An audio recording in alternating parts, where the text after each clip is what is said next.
was some footage I shot at the Sturgis Motorcycle Rally this year, and I color graded it with Dehancer. My name is Dan Virchow, and I'm a Las Vegas-based photographer, videographer, and like many others, I love the film look. There's just something about that aesthetic that has so much character and such a charm, and it really sticks out amongst more modern looks. So when Dehancer reached out to me and asked me if I would take a look at this plugin, I was stoked. Dehancer is a film emulation plugin that helps you replicate that classic film look. And there's a whole bunch of profiles all based off of real film types. And it's available for a lot of different platforms, Davinci Resolve, Adobe After Effects, and Premiere Pro. But today, we're gonna be looking at Dehancer for Final Cut Pro. Dehancer is also available in photography formats for Lightroom and Photoshop, as well as mobile. And we're actually gonna take a look at the mobile version of Dehancer in a future video, because that's a whole nother thing. Today, we're just focusing on the laptop and desktop version of this plugin. And for the sake of full disclosure, Dehancer did provide me with a license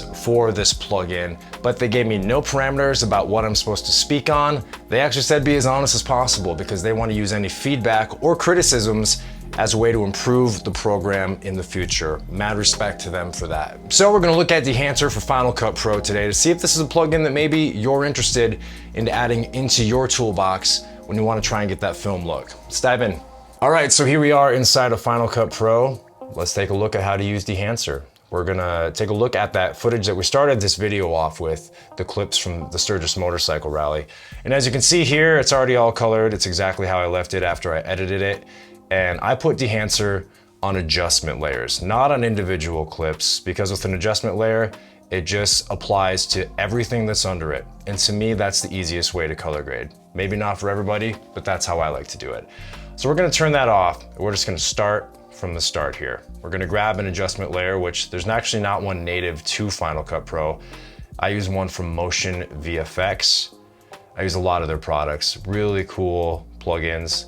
I'm just gonna drag this down. And when you have your adjustment layer here, you wanna go over to your effects panel, and Dehancer can be found in film emulation.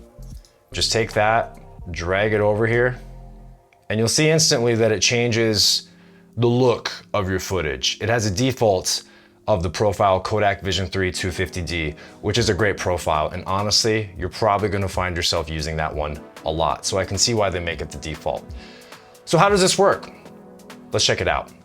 Right at the top here, you can have Rec 709, but under here, there's all these options. You can choose the camera that you shot your footage with. So in my case, I shot all this with a Sony a7R5. So I'm gonna click Sony, the camera, and you can see all the camera types. Check that out. And just by the way, this vendor, look at all these options on here. They have Apple, ARRI, DJI even, and we'll get into that in just a little bit, but if you're using any kind of high quality equipment, they're gonna have it on here. So I'm using the a7R5, and I shot this in S-Log3. So look, this is the conversion that it just did for us. And if we turn off our adjustment layer to see where we started and where we're at now, already looks pretty cool. In many cases, you could probably be done, but we're not done. So as you can see, you can make some basic adjustments down here to your exposure, the temperature. You can defringe your footage if you need to do that. But this is where the money's at. These are the film stocks, and there's over 60 film stocks. As you can see here, there's a lot to choose from, a lot. And it's kind of fun to play around and go through them all, but you're gonna definitely find a handful of the ones that you prefer over anything else. Now for this particular clip, I was actually using this Orwo Crom UT21. I'm not even sure how to say that, if it's an acronym or what, but when you click on that, you can just instantly see it's just got this vibe to it. It's a vibe that really appeals to me. So that's the one I was using. So you can push and pull that. You can flatten it out, maybe darken it up a little bit. And then here's where this gets really interesting. There's so many options of what you can do with your footage. And we'll show you here. Film developer. You click down here to enable if you actually want to use these things. And you can, adjust the contrast, the gamma, the color separation. Color boost is one I really like to use because it's essentially saturation. It adds just a little more color and a little more punch to your footage. So I turn that up just a little bit. And much with like any editing, be cautious with how much you use these sliders. You don't want to take it too far because it's easy to take it too far. Let's go down to film compression here. Once again, you can click enable if you want to use that. And as you move the slider around, as you see, this isn't really doing anything because we haven't affected anything down here. But the white point, the tonal range, just changes the color a little bit, the color density. I'm not really looking to use film compression in this clip, so I'm going to turn that off. When it comes to the expand, you can adjust the black point and the white point. The color mode, you can make it normal or luma. That's another feature that I just don't typically use that much when I'm using this. But this is one that you probably will find yourself using quite a bit, and that is this print feature. It's already enabled, so you don't have to worry about that. There's all these different profiles, and a lot of people really prefer this Kodak one, Kodak 2383 print film. And look how that affects it. It just changes the color of it, and then you can move these sliders around. You can work with this footage so much with all of these sliders. But for this particular one, we'll go through all of them here. Kodak Endura glossy paper, darkens it up a little bit. The Fujifilm one, I like that. Cineon film log, really flattens it back out to a log look. And then the linear, which is where we started. It's kind of the default on here. For this particular clip, I like linear. We'll go down here. This is color head. This is essentially where you're color grading your footage. So if you have any experience doing that with even like a photo software, it's pretty similar. You can just move these sliders around, but once again, we have to enable it. Let's talk about this enable box real quick. Why is it at the bottom? That kind of drives me crazy. That should be at the top. Like if you want to use something, just have it at the top. Because you can be adjusting these sliders and then nothing's happening. You're like, what's going on? Like I just did, because you have to enable it at the bottom. I'd like to see that changed in a future version. But you can change these colors however you want. You can gang them so they would all move together. Pretty handy. Affect the shadows, midtones, highlights. There's a lot of options. But now we're moving on to the part of Dehancer that I would think most people are probably the most interested in. This is what really gives you that film look. The film grain. Dehancer doesn't do film grain like an overlay, like many people use. We're so used to just dragging and dropping a grain overlay over our footage. Dehancer has some sort of algorithm that affects each individual clip, and that's what makes it more authentic looking. And it has all these different profiles you can use. If you go down to these lower numbers, you get a lot more of the grain, but I like to go to custom, and you can just do this any which way you like. So you can adjust those. You'll see how that all works if you use the program. But one thing to look out for is film type. It says positive or negative. When you go negative, it's much grainier, as you can see here. So more often than not, you'll probably find yourself using that positive feature. But the film grain is an excellent feature, and it's actually one that you can buy a standalone version of. If you don't want the whole program, you can actually just buy Dehancer's film grain by itself. Moving on down here, another really cool one, halation. And halation is like that reddish outline you see on like a lot of old footage, especially on like lights and stuff. You can see like this red fringe around things. And when we enable this on here, you initially don't see a ton of difference. But if you click this mask mode button, you can see that the footage, you can see this red outline. It's gonna affect those highlights. And if we go into custom here, if we were to just amplify this or affect all of the diffusion, you'll see that that is getting more and more red. That's showing you where the halation is taking place. And if we turn that off, you can kind of see up here, especially these guys with the orange shirts, you can tell that there's just a reddish glow to them. If we turn this off, you can see how that disappears. It's as subtle or as obnoxious and loud as you want it to be, but it definitely adds to that film aesthetic, as does the next feature, which is bloom. If we turn this on, you can see that there's just instantly a little bit of a glow that's added to this footage. And if we turn that up, take a look at the headlight on the motorcycle. You can just kind of see that getting a little bit of a glow. If we hit mask mode on here, we don't have too much bloom. If we hit amplify, now we got a lot of bloom. If we turn mask mode off again, now you can see that this footage is just really, really glowing. And in some cases, this will look better than others. As you can see here, it looks pretty cool on a lot of these clips, but that's one that you can definitely take too far. So we'll turn that down just a little bit. And we'll keep moving on down here. So with the film damage, I think a lot of people would still prefer to use overlays for this, but I actually really like the film damage options within Dehancer here. So if we click on this like 8mm Super 8 one, and let's just take a look at this clip here. You can see all the scratches and hairs, and this footage, it looks authentically filmed because of that. Now, if you were to go into custom here, you can turn off any of those components. You can turn the dust off, you can turn the hairs off, you can turn the scratches off. It depends on what you're going for. You might find that you never use this at all because, like I said, I think a lot of people would just prefer overlays. And then we get down here to film breath. If we turn that on, the first thing that you're gonna notice is that the color is just a little different. It's very subtle. This affects the color and exposure, and honestly, this is probably a feature of this program that you won't use very often. But if you want to have that option to make it even more authentic, it's there for you, and that's the great thing about Dehancer. And then we get down here to gate weave, probably another feature of this you might not use very much. This adds a little bit of shake to the footage. So if we enable that, once again, it's very subtle. You hardly notice it. So it's there if you need it, if you want a more authentic look, but it's so subtle that you or your viewers might not ever even notice that you're using it.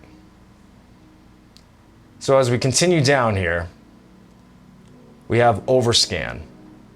And this is interesting. Once again, we got to go to the bottom to click enable. It drives me crazy. When you click that, you can see that there's all these old, like filming frames that you can select from, which is a cool feature to have. And there's different shapes that you can use for them. You can just turn some of that off altogether. And I mean, look, now you're getting some really cool footage. That actually looks pretty awesome. I kind of like that. If you're doing something specialized and you want that look, it's just another great option within Dehancer to use. You can add a vignette to your footage. If we click OK on that, you can increase the size of the vignette and the exposure. This is something that you may or may not use, but once again, it's there. Monitor here, this is actually pretty cool. Check this out. When you use the monitor feature here, you can actually see some false colors, which, as you can see, there's the scale here on the side. This actually helps you see which parts of your footage are clipping. And I mean, a lot of cameras don't even come with this feature, so it's very cool that they built it in to Dehancer here in case you really need to see which parts of your footage are blown out. When it comes down here, LUT generator, you can save all the coloring that you've done within whatever clip that you're working on, which is really cool. One thing to note though is when you export the LUT, it saves as a cube file, like pretty much every other LUT out there, and you're just gonna get the color of the footage. You're not gonna get the effects that were added with like the halation and the bloom and the film grain. That's just something to keep in mind, that you can easily add that after the fact. If there's just a color that you created that you really liked, you can save that as a LUT, and that is super cool. So that's basically the ins and outs of how to use Dehancer when you go through it. It's a lot to take in, and as you can see, I didn't even use everything. You're gonna find the things that you really like, maybe some of the things you don't care about so much. But let's take another look at some more footage here. This was all during the daytime, basically. How do some of these film stocks hold up in a darker nighttime situation? All right, so let's take a look at some footage here from a Slipknot show I shot in Tokyo a couple years back. We already have the adjustment layer there. We're gonna drag Dehancer on top of that. Gonna select our camera, which at that particular time, I was shooting with a Canon R5, and I was shooting in C-Log. So once again, it has the default look to it. This is shot at 120 frames per second. So you can see it's kind of dark. We could adjust our exposure here. And we could also just look, let's look through some of these different film stocks and see what they look like. The Vision 3 500T gives it a little bit of a different look. Like I said, I really like this Orwo look. It just has a very classic film look about it. So let's roll with that one again. I really like that look. And as you can see, this is what it's currently looking like if we turn off the adjustment layer. It's just got a really nice look to it. Let's see what this looks like with the Kodak 2383 that everyone likes to use so much. This looks rad. We've barely done anything so far. So let's just keep that film stock for now. Let's add some of the cooler effects here. Like let's turn on our bloom.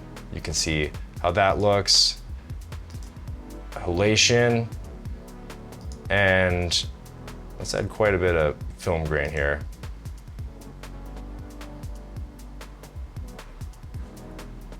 So look, I mean, just in a matter of seconds, we went from that to this and getting that more authentic film look, which just has so much life, so much character. I really like that a lot. So it doesn't matter if you're shooting in the day or night, these profiles work great for both types of footage. Real quick, since so many people are using the DJI Pocket 3, and that's been a big topic of discussion on this channel as well, just want to show you how some of that footage looks with that. This is another clip that I shot in Sturgis. If we choose our camera, if we go down to DJI, look at all the different options they have. You know, if you have a drone, you can use this program as well. I shot this on the DJI Pocket 3. You can choose whichever one we want to go for. Let's try something different this time. Let's go with the Cinestill 800T. How does that look? Straight out of the gate, not too bad. These Fujifilm prints are pretty cool as well. Fujicolor Superior 1600. Like the look of that. It's pretty natural looking. Now when you see this broken spoke saloon sign, if we were to add some halation to that, we could probably get some really cool results. See, that's taking it too far, or is it? That's up to you to decide. I mean, I think it looks kind of cool, but it might be a little heavy on the effect. So I just wanted to show you that even if you're using a little travel camera or an action camera of some kind, maybe it's a DJI camera, there's plenty of options to still effectively use these film profiles. Now I do want to compare this to how I was getting my film emulation before I started using Dehancer. And that was with a number of plugins, mostly from MotionVFX, but also some LUTs from like Phantom LUTs. So let's use this clip as an example. This is a band called The Failsafe. This has Dehancer on top in the adjustment layer. Looks super cool. So if we were gonna color grade this like I had previously, I would use one of my Phantom LUTs, let's say the Vision Teal Legacy here, which gives you that kind of look. But on top of that, I would actually be using, if we search film emulation here, I would actually be using one of these MotionVFX ones from one of their packs. And as you can see, that instantly adds a whole lot of bloom and some grain, and you really get that film look too. If we turn that off quick, you see just how different it looks. So how does that compare to Dehancer?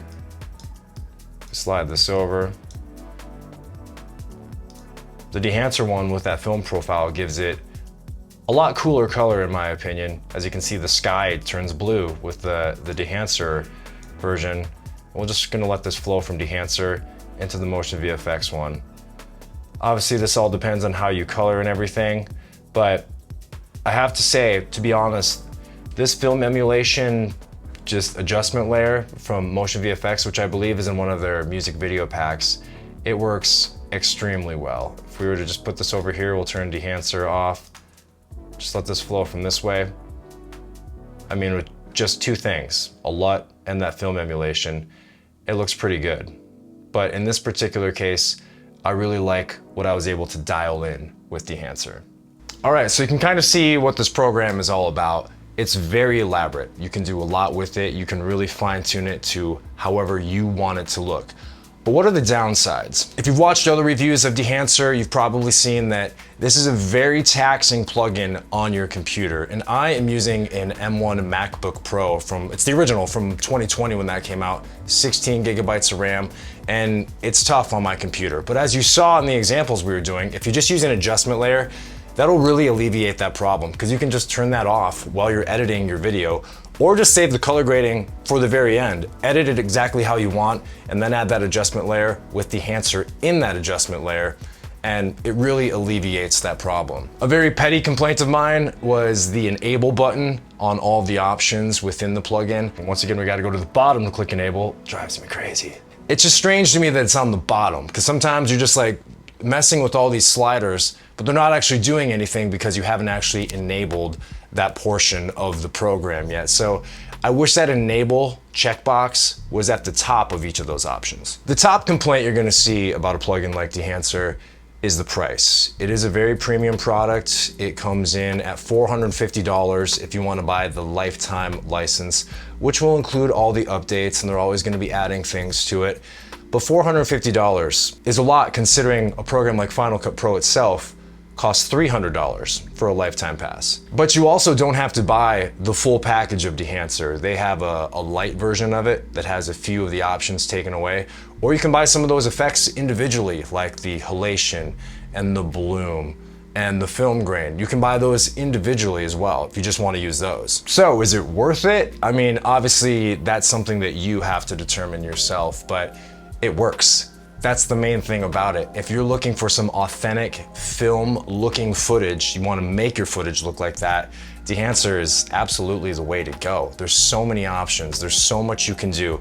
And as we saw when we were going through the tutorial a little bit, there are a lot of other ways that you can get a film look. There's different plugins, there's different programs, or those MotionVFX plugins that I was using. Could most people tell the difference between what we were doing with MotionVFX and Dehancer? Maybe not. But if you really learn this plugin and you dial everything in the way you want it, it absolutely stands out above the rest. So like many things in life, if you want the best, you have to pay a premium price for it. And that's the same with Dehancer. But if you're a working professional, you're gonna get this money back right away, and you're gonna hit a point where you forget you ever even paid for this plugin because it's just another part of your toolbox. It's just something in your kit. So if this is a plugin that interests you, Dehancer is hooking it up with a 10% discount right now if you use the promo code CHOW at checkout. And that promo code is valid for all Dehancer products except the iOS subscription. If you do wind up using the promo code CHOW, I'll get a little kickback on every single purchase, but I wanna make it count for everybody. If you do use that promo code, let me know. And if you have any questions about the program, I'm more than happy to help you. We can learn together even if you know something I don't know, but if you're having any difficulties, definitely feel free to hit me up and let's get through that. So that's Dehancer for laptops, for desktops. It's a really cool plugin. There's so much you can do with it, and it just adds new life to your footage. And it doesn't matter if you're shooting on an iPhone, on a DJI Pocket 3, or if you have a mirrorless camera. They have so many options that it's compatible with. You can't go wrong. It's a very, very cool program. And you can also try it out for free. There is a trial version. Definitely look into that if this is something that you're considering. But that's it. Thanks for checking this video out. If you found it informative, please give the video a like. And if you want to see some more content similar to this, consider subscribing to my channel. I'll be taking a look at the mobile version of Dehancer coming up in a future video, so be on the lookout for that. But until then, thanks for watching the video. I'll see you later. Peace!